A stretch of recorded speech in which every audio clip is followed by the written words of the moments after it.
그때 예배를 드렸었는데 그때가 어느 날부터 없어졌어요. 한국교회가 뭐 점점 어쩌면은요 오후 예배가 오지 않는 드리지 않는 때가 올지도 모르겠어요 이제는. 자, 우리는 부지런히 예배 드립니다. 자, 기억나셔요? 신약의 파노라마 좀 오래됐죠? 자, 이 뭡니까 이게? 침묵. 누가 침묵하셨다? 하나님 몇 년 동안? 400년. 400년 침묵. 가장 마지막 성경 말라기, 마태복음. 이건 쉽죠. 400년 침묵, 말라기, 마태복음. 이건 정말 쉽네. 이거 모르면 안 됩니다. 자, 괜찮아요. 몰라도. 자, 그리고 난 다음에 자, 열강들이 나타났습니다. 첫 번째 열강 어디입니까? 헬라. 헬라는 뭘? 언어. 헬라, 언어. 그리고요, 이스라엘은 뭐가 있었다? 소망. 그리고요, 로마는 길. 자, 그래서, 자, 열강들이 뭡니까? 열강들. 엮기들죠, 시작. 열강들. 처음에 헬라. 생각하는 사람들. 헬라는 뭐가 있었다? 언어. 다음에 이스라엘은 하느님 나라를 위한 소망. 로마는요, 길. 자, 뭐 기억하시죠? 네. 처음부는 아니면 이제 이거 기억하셔야 됩니다. 자, 그리고 난 다음에 하나님을 향한 내 시각. 그렇지만 한복음. 자, 여기까지만 한번 해보겠습니다. 여기까지가 처음 시작 부분이잖아요. 자, 시작. 400년 침묵, 말라기, 마태복음, 열강들, 헬라, 언어, 이스라엘, 소망, 로마, 길, 내 시각, 한복음. 와, 쉽죠? 오랜만 하니까 이거 헷갈릴 수 있어요. 자, 드디어 지도, 갈릴리, 요단강, 사해, 지중해, 이쪽이 이스라엘입니다. 자, 예수님 어디서 탄생했죠? 베들레헴. 자, 베들레헴 탄생. 그러죠? 예수님 어디서 탄생합니까? 그 다음에 어디서 나사렛? 예수님이 나사렛에서 자라시고 나사렛에서 뭐 하셨습니까? 목수. 그의 나이 30살 때 어디로 내려와서 요단강에서 뭘 받으시죠? 세례를 받으시죠. 그리고 난 다음에 세례를 받으신 후에 유대 광야에서 시험을 받게 됩니다. 광야 시험. 자, 그리고 난 다음에 어디로 들으시죠? 자, 다시 예루살렘에 가서 누구를 만납니까? 니고데모를 만나서 예루살렘 거듭남. 올라오다가 또 어디 수가라는 곳을 거치죠. 수가에서 우물가 여인을 만나게 되고 다시 나사렛으로 오게 되죠. 나사렛에서 환영합니까? 배척합니까? 배척하죠. 배척하니까 어디로 넘어가요? 가버나움으로 넘어가죠. 자, 이렇게 이게 진짜 예수님의 어떤 일대기를 여러분들은 이렇게 모션으로 할 수 있습니다. 베들레헴부터 가볼까요? 시작. 베들레헴 탄생, 나사렛 목수, 요단강 세례, 광야 시험, 예루살렘 거듭남, 수가 우물가 여인, 나사렛 배척. 어디요? 가버나움. 예. 자, 이게 두 번째입니다. 자, 가버나움에 와서는요 8대 사역인데 가버나움에서 주로 예수님께서 했던 많은 일 중에 우리가 요약해 보니까 8가지 정도로 요약하더라. 첫 번째가 뭡니까? 예수님 뭐 하셨다? 12대자. 두 번째는요? 다 나와요. 주보에 나와요. 자, 12제자. 두 번째는요? 산산수. 세 번째는 사탄을 누르심. 네 번째는 비유시자. 다섯 번째 폭풍아 잠잠하라. 여섯 번째 무리를 먹이심. 신앙 고백 변화사. 자, 우리가 이게 보통 예수님께서 이 외에도 더 많은데 요약을 했습니다. 12자 어떻게 했습니까? 12제자 산산수훈. 사탄의 멱살을 잡고 이거 잘해야 됩니다. 사탄을 누르시. 자, 비유시자 폭풍아 잠잠하라. 그 다음에 무리를 먹이심. 신앙 고백 변화사. 다시 한번 볼까요? 시작. 열두 제자 산산수훈 사탄을 누르심 비우시자 폭풍아 잠잠하라 무리를 먹이심 신앙고백 변화사. 이게 가버나움 사역이죠.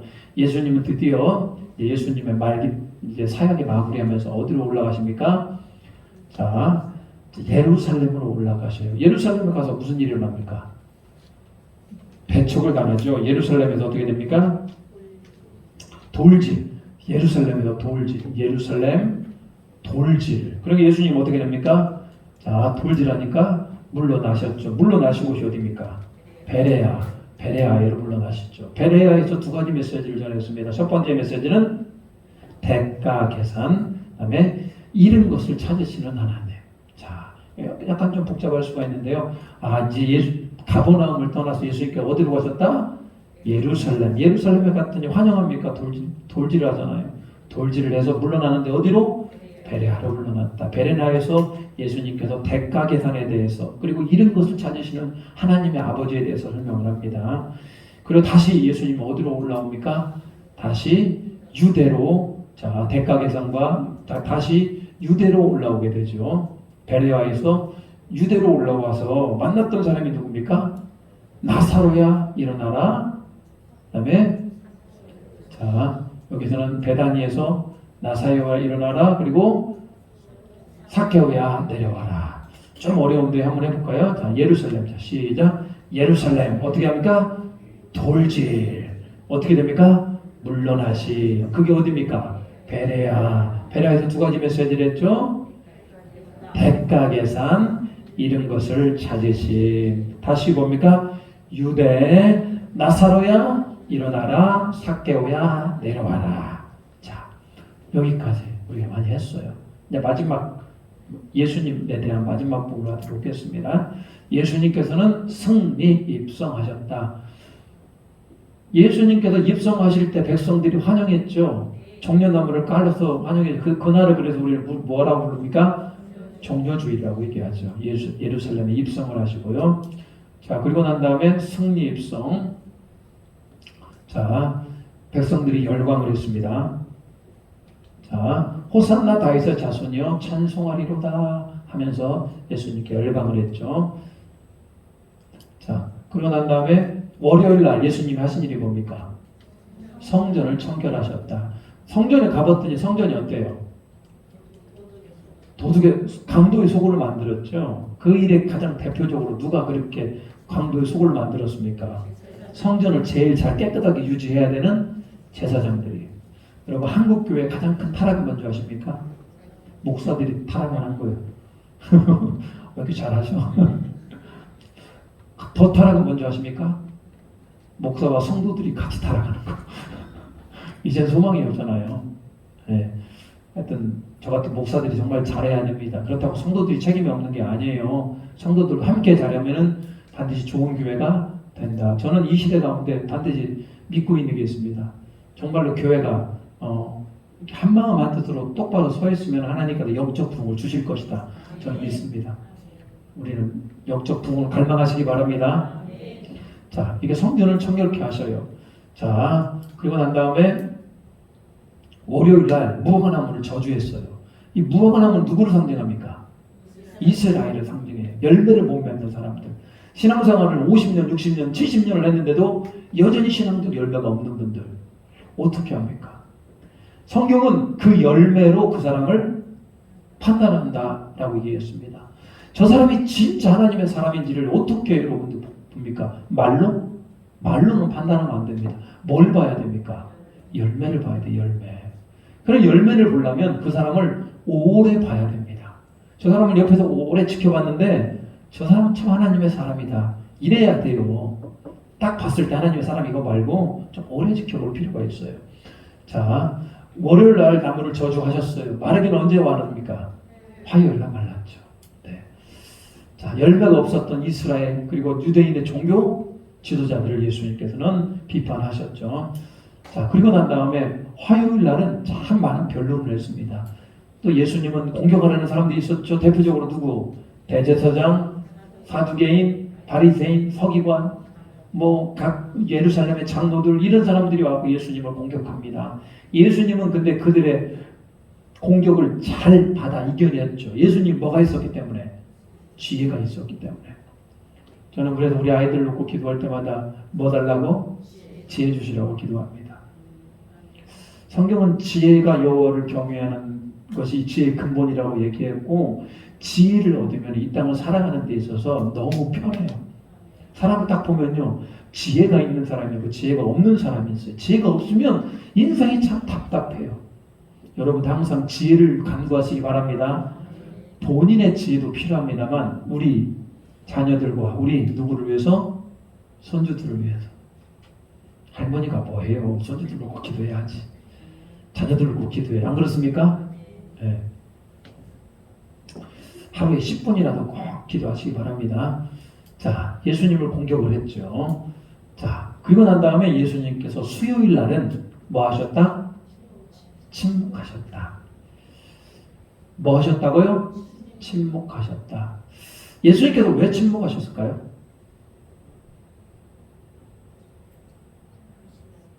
왜 침묵하셨을까요? 십자가를 이제 수요일 날이니까 예수님께서 언제 못 박히시죠? 금요일 날 못 박히셔요. 그럼 이제 내일, 모레 못 박히시는데 왜 수요일 날은 침묵하면서 무슨 시간을 가졌을까요? 하나님과 영적 교제와 그리고 마지막 십자가의 죽음을 준비하는 기간을 가진 겁니다.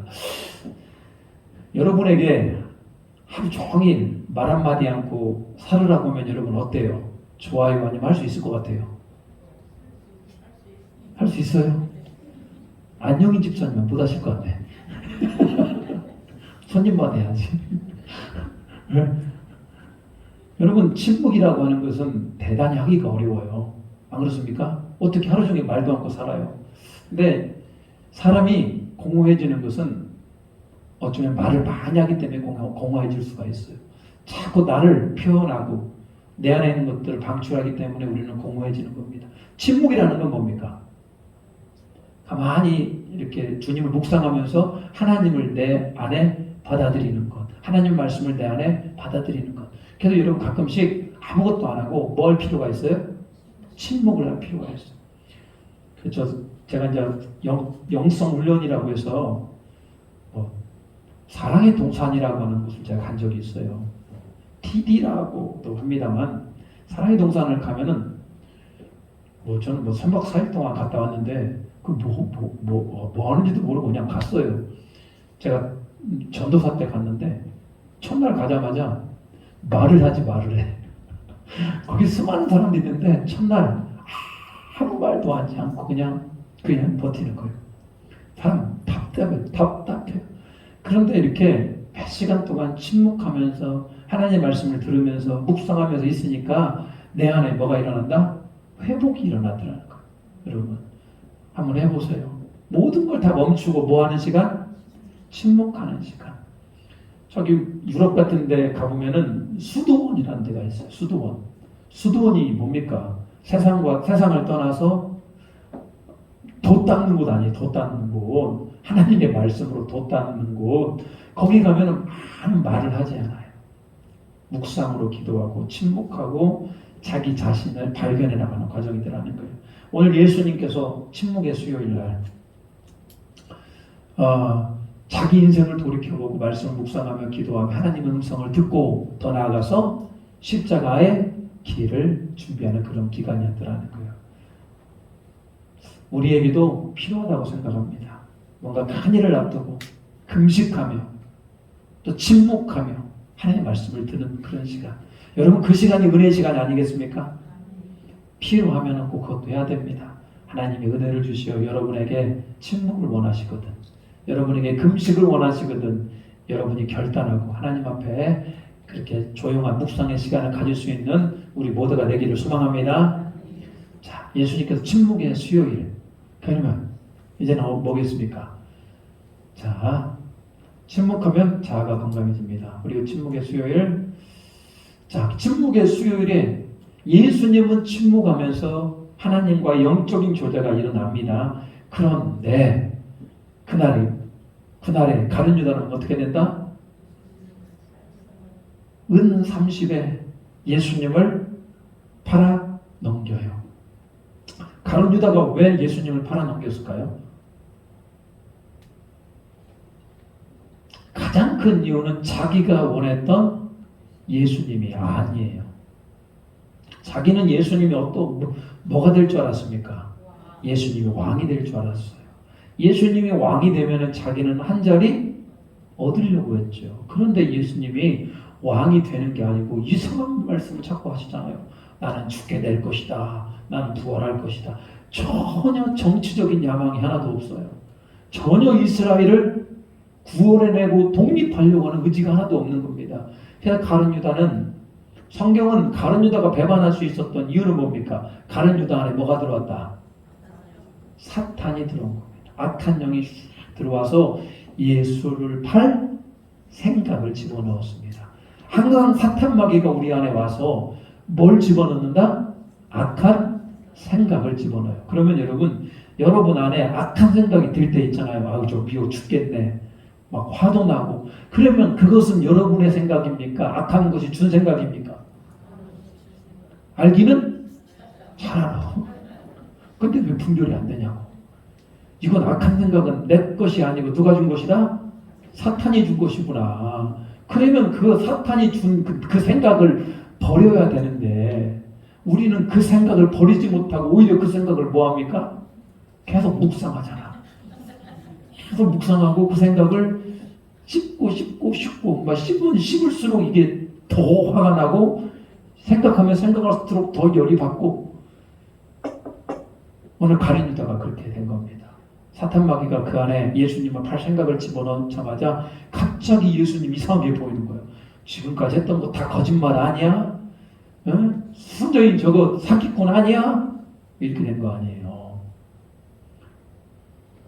사탄 마귀는 기가 막혀요. 최초의 인간 하와에게 싹 접근해가지고 저 선악과를 진짜 먹지 말라고 그랬냐? 먹으면 진짜 어떻게 된다고 했냐? 하와의 마음을 막 뒤집어 놓잖아요. 아니야. 저 선악과를 먹으면 너의 눈이 밝아져서 하나님같이 될 거야. 선과 악을 구별하게 될 거야. 그러면서 하와가 딱 보니까 그 선악과가 먹음직스럽고 보함직스럽고 너무나 지혜롭게 할 만큼 탐스럽게 보이는 거예요. 사탄 마귀는 그래요. 사람의 마음을 그렇게 흔들어 놓습니다. 좋은 쪽으로 흔들어 놓으면 좋겠는데 안 좋은 쪽으로 흔들어 놓으니 오늘 가룟 유다도 은 30에 예수님을 대제사장에게 넘깁니다. 신성 모독죄로. 여러분, 예수님이 하나님의 아들이라고 그러니까요.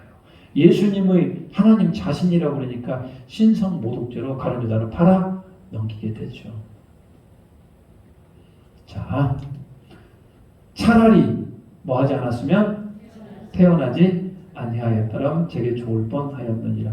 여러분, 예수님이 했던 수많은 말씀 중에 저는 이 말이 정말 가슴이 아파요. 한 인간이잖아요. 그것도 예수님의 제자까지 되었었고 예수님이 하신 일을 옆에서 직접 보았고 아니 예수님 앞에 그렇게 좋은 말씀을 많이 들었음에도 불구하고 지금 예수님이 십자가에 돌아가시기 직전 이틀 전에 예수님이 팔아먹어요. 그리고 차라리 뭐 하지 않았으면 태어나지 아니었으면 저게 좋을 뻔하였다라는 이런 너무나 슬픈 얘기를 가룟 유다는 듣게 됩니다. 저는 믿는 그리스도인들이 이 가룟 유다의 길로 가면 안 됩니다. 평생 예수님을 섬겼고 평생 교회에서 봉사했고 평생 믿음의 길로 갔는데 마지막 순간에 예수님을 배반하고 부인하는 분들이 있어. 없는 것 같아요? 있어요. 그러니까 우리는 마지막에 어디 앞에 서봐야 우리 하나님 앞에 서봐야 알아요. 이렇게 말하고 있는 저도 하나님 앞에 서봐야 되는 것이고 여러분도 하나님 앞에 서봐야 되는 거예요. 평생 섬기는 것이 중요한 것이 아니고 평생 우리는 하나님을 섬기는 자가 되어야 됩니다. 자, 가룟 유다는 이렇게 예수님을 배반하게 되죠. 자, 드디어 오늘 본문에 나오겠습니다. 요한복음 13장 보겠습니다. 요한복음 13장.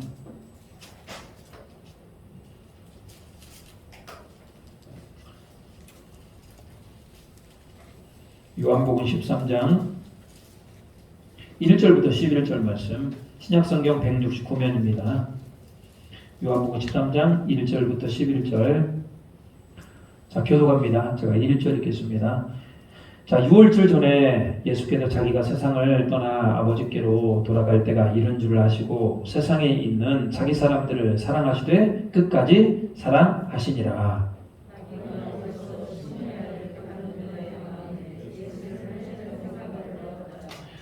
저녁 먹는 중 예수는 아버지께서 모든 것을 자기 손에 맡기신 것과 또 자기가 하나님께로부터 오셨다가 하나님께로 돌아갈 것을 아시고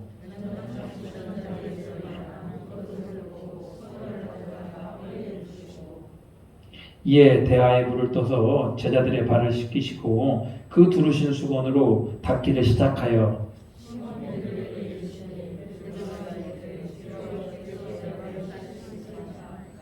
예수께도 대답하여 이르시되 내가 하는 것을 내가 지금은 알지 못하나 이후에는 알리라.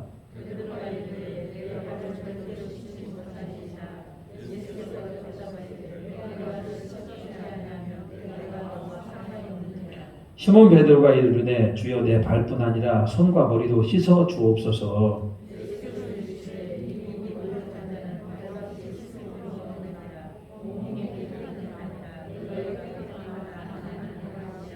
같이 읽겠습니다. 이는 자기를 팔 자가 누구인지 아심이라. 그러므로 다는 깨끗하지 아니하다 하니라. 자, 수요일은 무슨 수요일이라고 했습니까? 침묵의 수요일.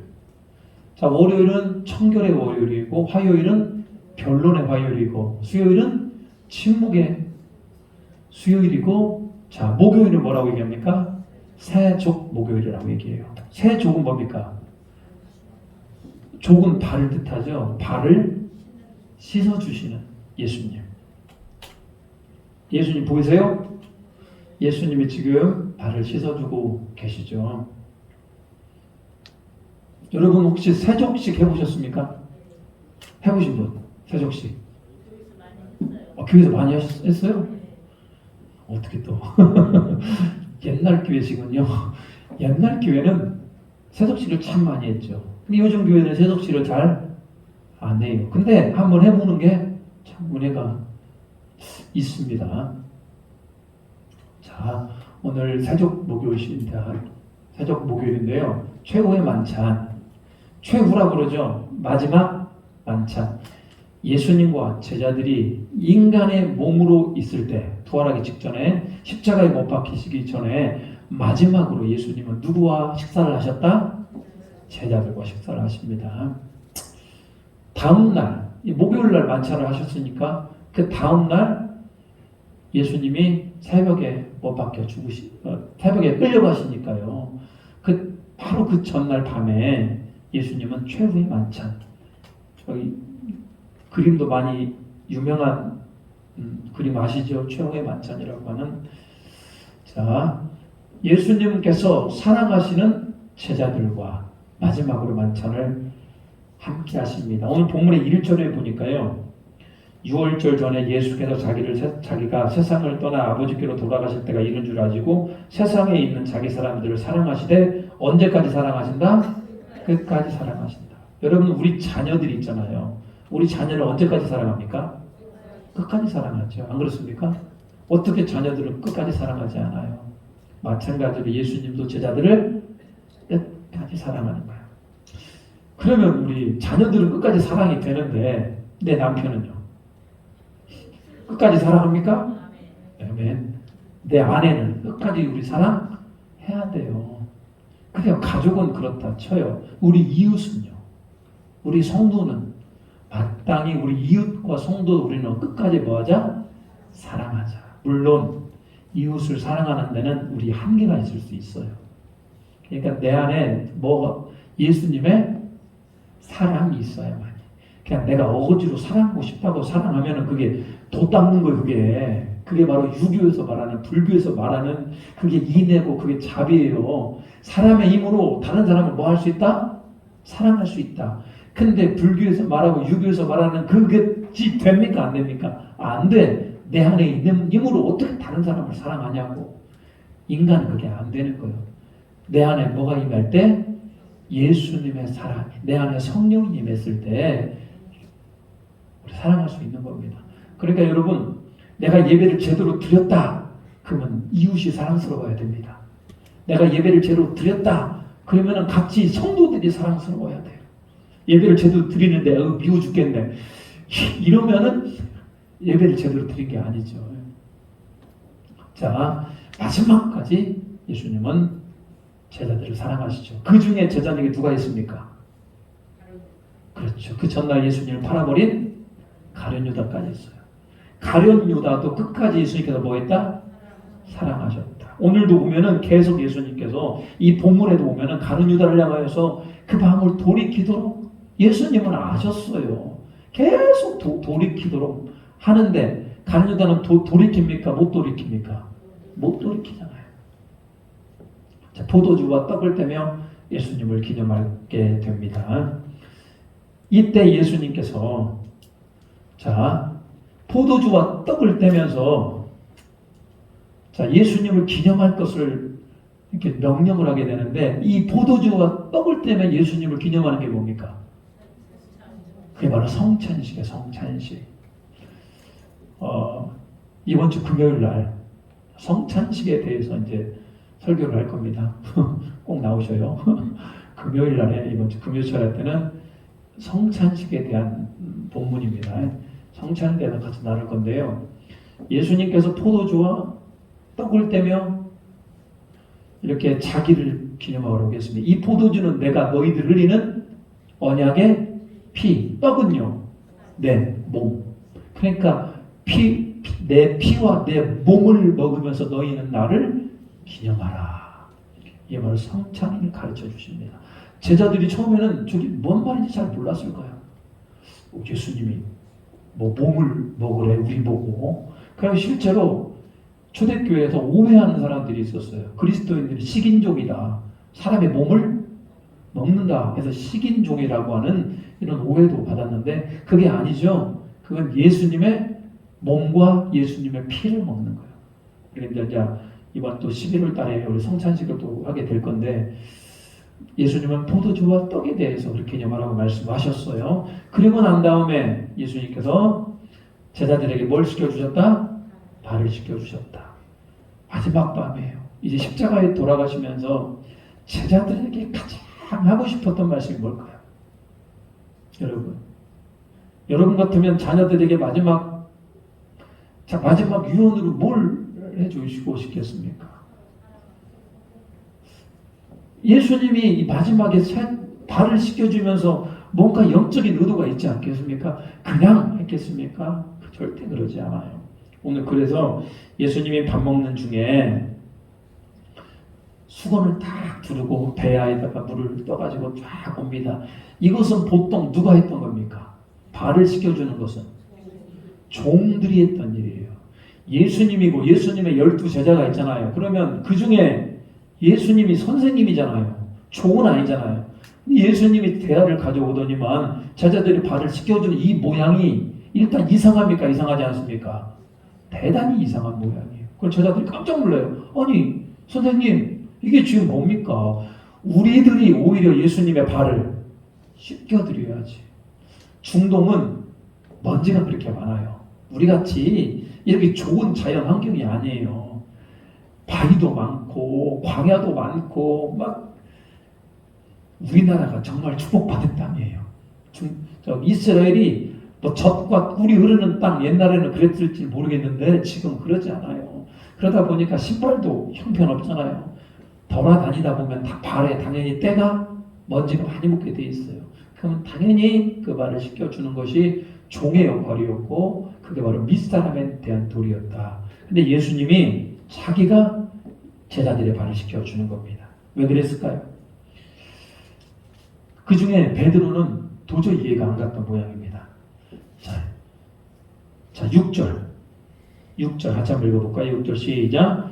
시몬 베드로에게 이르시니 베드로가 이르되 주여 주께서 내 발을 씻으시나이까. 와, 베드로가 뭐라고 합니까? 아니 주님, 어떻게 주님이 내 발을 씻습니까? 말이 안 됩니다. 나는 내 발 못 내밀어요. 이래버리는 겁니다. 그러니까 8절입니다. 시작. 베드로가 이르되 내 발을 절대 씻지 못하시리이다. 예수께서 대답하시되 내가 너를 씻어주지 아니하면 내가 나와 상관이 없느니라. 야, 예수님께 이런 말씀을 하죠. 내가 너를 뭐 해주지 아니하면, 씻어주지 아니하면 너와 상관이 없느니라. 아니 뭐 발 씻는 게 무엇이 얼마나 대단하다고. 안 그렇습니까? 발을 씻겨주는 게 그렇게 대단해요? 예수님께서 발을 씻겨주지 아니하면 너와 아무 상관이 없더라는 거예요. 여러분 영적으로 무슨 얘기가 팍 옵니까? 예수님이 베드로의 발을 씻겨주신다라고 하는 것은 뭐냐? 예수님 베드로를 깨끗하게 씻겨주신다라는 것.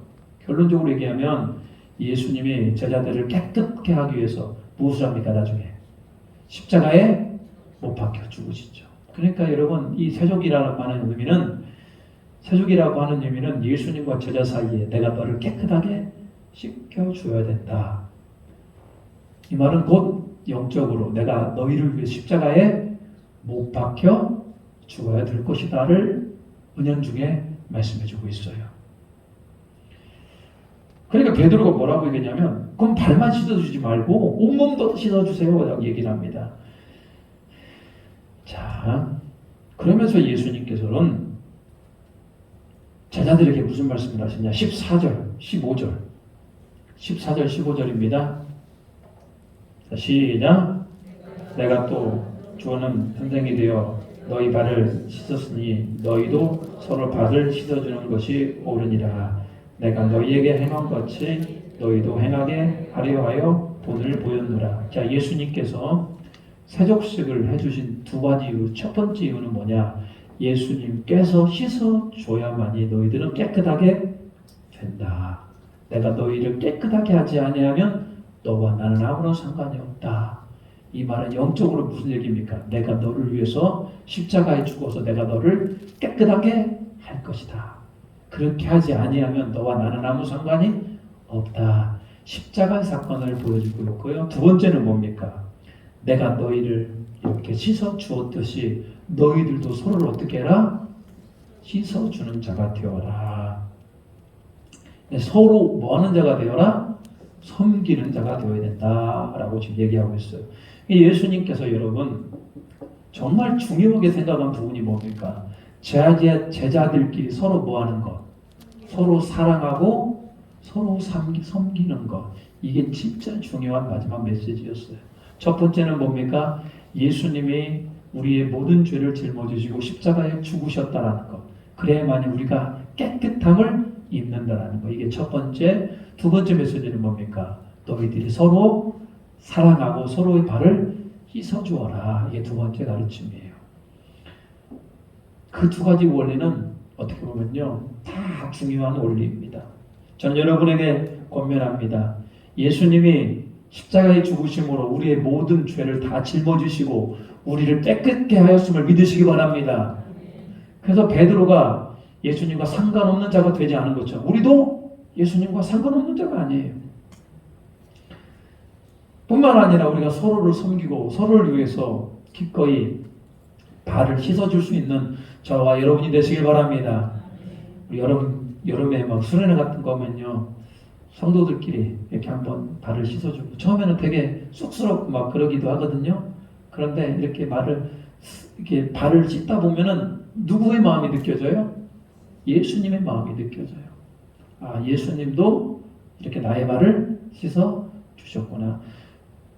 집사님이 내 발을 씻고 있는 게 아니라 누가 씻어주는 것 같아? 예수님이 발을 막 씻어주는 것 같아요. 자, 34절 35절 34절 35절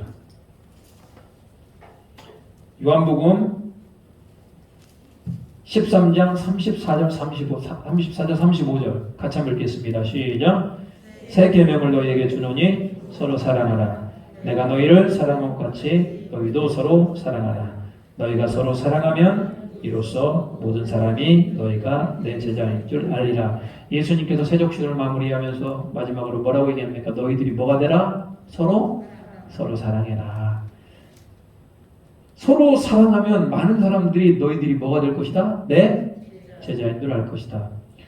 자, 이게 그 당시는 다 여러분 자기 가족을 사랑하는 것은 당연한 거잖아요. 이웃끼리는 어땠을까요? 우리 그리스도인들이 참 희한했던 건 뭐냐면 아니 서로 사랑한대. 그리스도인들이 가족이 아님에도 불구하고 서로 사랑한다고 하는 이 모습이 세상 사람들은 어떻게 보였을까요? 굉장히 이상한 거예요. 그리고 굉장히 충격적인 겁니다. 아, 서로 피를 섞지 않고 서로 가족이 아님에도 불구하고 저들은 뭐 할 수 있다? 서로 사랑할 수 있구나. 심지어는 사랑을 실천합니다. 어떻게 실천합니까? 자기의 모든 재산을 다 팔아버려요. 그리고 주님의 교회에 헌금하죠. 그러면 교회에서 그 헌금으로 가난한 자를 구제하고, 여러분 이런 것들은 그 당시는 상상할 수가 없었던 거예요. 왜? 내가 재물이 있어야 내가 먹고 살 것이고 내가 재력이 있어야 무시 안 당하고 살던데, 아니 기독교인들은 형제를 사랑한다는 마음으로 주님 앞에 다 헌금하고 그걸 가난한 자들에게 나눠 주었거든요. 그래서 많은 사람들이 교회 하면은 뭐라고 생각했습니까? 교회 하면 하나님을 섬긴다? 이 모습보다 교회 하면 이미지가 뭔지 아십니까? 저 안에 들어가면 뭐가 있다? 사랑이 있다. 사랑. 이런 사랑이 있다. 이런 얘기였어요. 우리가 이단 중에 정말 악독한 이단이 하나 있어요. 그 이단이 누구냐면 이만희를 중심으로 한 신천지. 근데 신천지에 빠진 사람들이 생각보다 많아요. 근데 왜 빠지는가 봤거든요. 근데 거기가 신천지인 줄 알아요. 거기가 이단인 줄도 알아. 근데 얘네들이 나오지를 못해요. 왜 나오지를 못하냐? 그 안에 들어가 봤더니 뭐가 너무나 많아. 너무 사랑이 많은 거예요. 사실은 그게 사랑을 이용해서 그 사람을 잡아매려고 하는 모략이고 그게 다 수단인데도 불구하고 그게 막 넘어가 버리는 거예요. 거기 갔더니 막 높여주고 칭찬하고 거기 갔더니 막 사람이 숨을 쉴 것 같은 거예요. 그러다 보니까 성경 공부에 참여하게 되고 석 달 6개월을 하면은 머릿속에 이제 영적으로 세뇌가 당해서 신천지를 나올 수가 없는 겁니다. 그래서 여러분 신천지는 뭐가 그렇게 많다? 사랑이 있다고 그래요. 여러분 그럴 수밖에 없어요. 한 사람을 택하기 위해서 사람 몇 명을 붙여요. 몇 명을 붙여가지고 계속 사랑을 주도록 해요. 이러니 젊은 청년들이 신천지의 그 사랑에 녹아버리는 거예요. 사실 그 사랑은 누가 주어야 되는데? 교회가 주어야 되는데. 그 사랑은 가정에서 받아야 되고 교회에서 받아야 되는데 가정에서 주지 못하고 교회에서 주지 못하니까 그 이단 신천지 같은 데서 그 사랑을 받는 것처럼 보이는 거예요. 그러니까 여러분 신천지를 우리가 욕하기 전에 우리도 잘못 있음을 꼭 알아야 됩니다. 교회가 뭘 많이 주어야 된다? 사랑을 많이 주어야 된다. 세교우들이 오면요 정말 사랑을 많이 해주셔야 돼요. 그래서 세교우들이 우리 교회에 몸소 찾아오는 것은 저는 기적이라고 생각해요. 도대체 뭐를 안다고? 안 그렇습니까? 하나님이 어떻게 안다고 지금 찾아오냐고요. 그렇기 때문에 우리가 많은 관심을 가지고 말이라도 한마디 더 붙여주고, 아 그래도 교회 가면 내가 사랑을 받고 있구나. 교회 가면 내가 관심을 받고 있구나. 목양 커피라도 한 잔씩 대접하면서 이렇게, 또 지금은 뭐 코로나 때문에 할 수 없습니다만 밥도 이렇게 막 사줘야 돼요. 성도들 한 10번을 만나가지고 밥도 같이 먹고 그러면요 충분히 사랑을 느껴요. 자, 오늘 예수님 마지막 세족식에 뭐라고 얘기합니까? 예수님이 내가 너를 깨끗하게 씻어주지 않냐면 난 너와 상관이 없다. 예수님의 보혈의 피를 상징하고 있어요. 그리고 마지막에 우리에게 말씀하는 말은 뭡니까? 서로 사랑해라. 애동 정로교회 이름 바꿀까요? 사랑의 교회로? 사랑의 교회, 사랑의 교회. 서울 사랑의 교회가 그 교회를 말하는 것이 아니고 사랑이 넘치는 교회가 되기를 주님의 이름으로 축복합니다. 같이 한번 기도할게요. 오늘 우리 마지막 세족식 가운데 우리 이렇게 기도했으면 좋겠어요. 하나님, 우리가 예수님이 나의 죄를 씻어주지 아니하면 나는 아무런 상관이 없어요. 나는 예수 그리스도의 십자가를 믿고 내가 예수님의 피로 죄사함을 받았습니다. 그리고 나는 우리 서로 사랑하며 서로 섬기는 자가 되기를 바랍니다. 우리 에덴 장로교회 사랑 넘치는 교회 되기를 원합니다. 기도합니다. 주여, 아버지 하나님, 오늘도 우리에게 은혜 주심을 감사드립니다. 예수님이 십자가에 못 박혀 죽으시고 우리를 살리셨음을 우리는 잘 믿습니다. 하나님, 예수님이 십자가에 못 박혀 죽으시지 아니하고 하나님 우리와 아무런 상관이 없는 겁니다. 오늘 우리는 그것을 믿사오니 예수님이시여 우리 가운데 역사하여 주시고 우리 가운데 은혜 위에 은혜를 더하여 주시고 하나님의 은혜를 받은 자가 되게 하여 주시옵소서. 하나님, 특별히 하나님 우리 안에 장로교회가 서로 섬기는 교회, 서로 사랑하는 교회, 우리 교회 안에 사랑과 기쁨과 감사가 넘쳐나는 교회가 되기를 소망합니다. 누가 오더라도 사랑이 넘치는 교회, 누가 오더라도 마음이 편해지는 교회, 누가 오더라도 하나님의 사랑을 느낄 수 있는 교회가 될 수 있도록 주여 우리를 붙들어 주시고 은혜를 더하여 주시옵소서. 모든 만물 가운데 주님을 찬양하며 모든 만물 가운데 주님만을 높이며 나아갈 수 있는 아버지 우리의 된 장로교회가 되기를 원합니다. 하나님, 우리를 통치하여 주시옵소서. 은혜를 더하여 주시옵소서. 사랑이 넘치는 교회가 되게 하시고 하나님의 나라를 이끌어갈 수 있도록 주님 붙들어 주시옵소서. 하나님, 우리 교회를 세워주시고 또 이렇게 예수 그리스도를 믿는 믿음의 공동체가 되게 하심을 감사드립니다. 오늘 예수님께서 십자가에 못 박히기 전날 제자들의 발을 씻겨주시면서 십자가의 죽음을 예고하셨고 서로 사랑하고 서로 섬기는 자가 되라고 말씀하였듯이 하나님, 우리가 예수 그리스도를 믿고 하나님의 자녀가 되게 하시고 서로 사랑하며 서로 섬기며 아름다운 믿음의 공동체를 만들어갈 수 있도록 주님 붙들어 주시옵소서. 세상 사람들이 봤을 때 사랑 넘치는 교회가 되게 하시고 세교우들이 왔을 때 우리 교회 안에 사랑이 넘침으로 말미암아 우리 교회 정착 잘할 수 있도록 도와주시옵소서. 감사와 존귀 올려드리오며 예수님의 이름으로 기도 올리옵나이다. 아멘. 이내 마치고 바로 당회하도록 하겠습니다. 주기도문 하겠습니다. 하늘에 계신 우리 아버지, 아버지 이름을 거룩하게 하시며 아버지의 나라가 오게 하시며 아버지의 뜻이 하늘에서와 같이 땅에서도 이루어지게 하소서. 오늘 우리에게 일용할 양식을 주시고 우리가 우리에게 잘못한 사람을 용서해 준 것 같이 우리 죄를 용서해 주시고 우리를 시험에 들게 하시고 악에서 구하소서. 나라와 권능과 영광이 영원히 아버지의 것입니다. 아멘.